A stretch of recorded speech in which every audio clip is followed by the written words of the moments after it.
everyone. Today I'm going to show you how to tea dye paper quickly. A couple of ladies have asked me to show them. I've noticed online a few ladies doing this process and getting into a real mess, but it's quite simple, straightforward. I think the drying process is the worst, but first of all you need a container.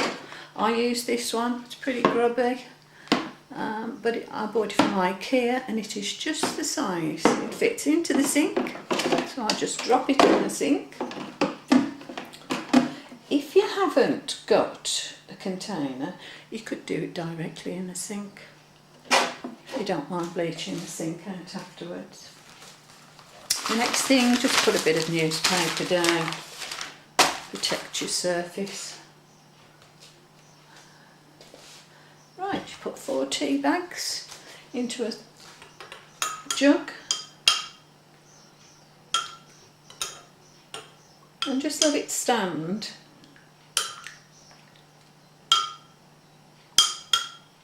until you get plenty of colour into the water. Right.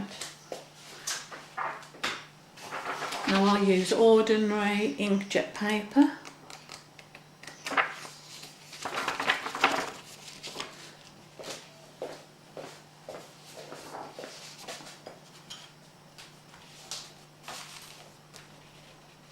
And I start with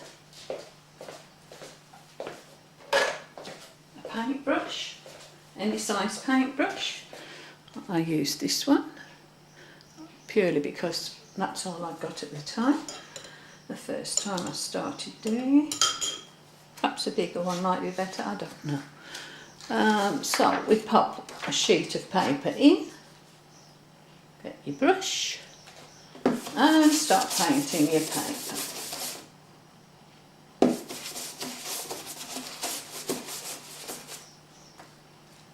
Put plenty on and get your next piece of paper and place it on top. Get your brush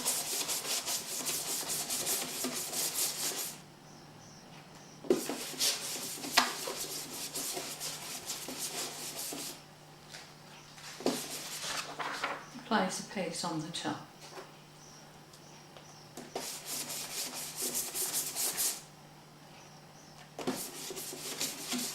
Do this with one hand and eat an ice cream with the other if you wanted to.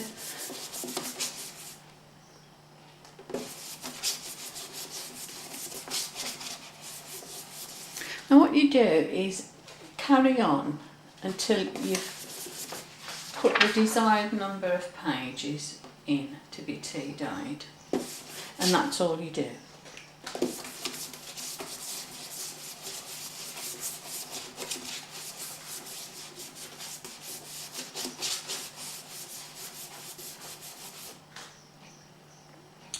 And when you've got a pile of papers together, you leave it, and you can leave it overnight. And that's the best thing to do, leave it overnight, and then the following day you can take them out one at a time and lay them on newspapers, on your worktops, in a greenhouse. You can even put them outside if it's a lovely day. So it's the drying process that takes the time. Well, I say takes the time, but each page dries pretty quickly. And you could leave them overnight in the kitchen. I've done that as well. Put them on every work surface, get up and put them away. So I'll show you the process after all that tea has soaked into the papers, and you always get a good effect. Simple, straightforward. Right ladies, this is the result of leaving your tea dyed papers overnight. As you can see, all the tea has soaked into the papers, and it's very, very easy to pull them apart. You just lift them up. It saves, when you do the other method where you soak it in the paper, fetch it out. You don't get any of the drips. It's already soaked into the paper. Just be gentle on the corners when you lift up the piece. I've just spread some newspaper onto a table here.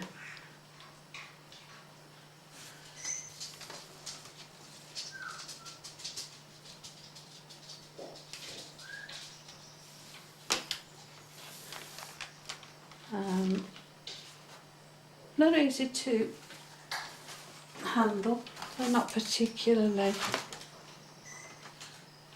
fragile, not too fragile anyway.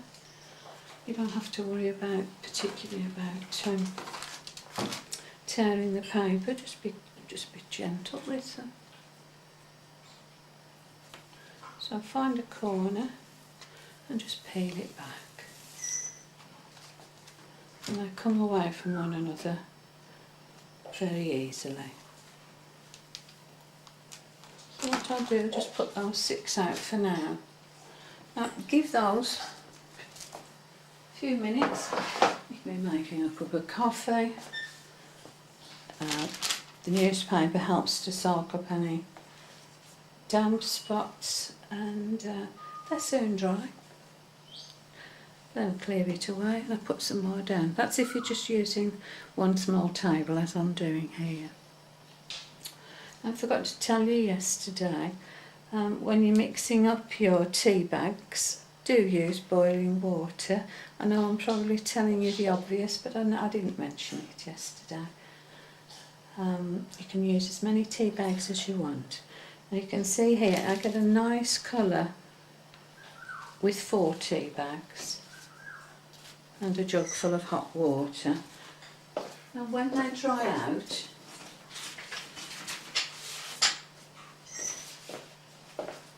I'll just show you when they dry out.